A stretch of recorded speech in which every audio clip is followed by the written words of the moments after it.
Good morning, everyone. Myself, Sakshi Pandey. I'm a final year student pursuing Bachelor of Technology from Sagar Institute of Science and Technology, Gandhinagar, Bhopal. Today, I want to present a demonstration video on our major project, which is named as Algorithm Visualizer. First of all, I would like to thank our project coordinator, Mr. Vishal Chaurasia sir, and our project guide, Dr. Komal Tahilani ma'am, for helping us throughout the project. Here's a brief introduction about our project. Algorithm Visualizer is a web-based tool created that animates how various data structure algorithms modify and organize a set of data. We visualized well-known sorting algorithms by representing numerical data as a histogram.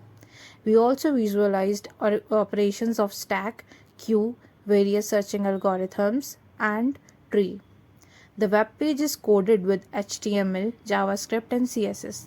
The physical elements of web page, that is, button and layouts, are coded with very minimal HTML code. The biggest contributor would be the CSS code, which is responsible for the appearance and behavior of the buttons and text. Finally, the rest is devoted to the JavaScript, responsible for the histogram generation, movement, algorithm design, and sound. Here is the visual demonstration of our project.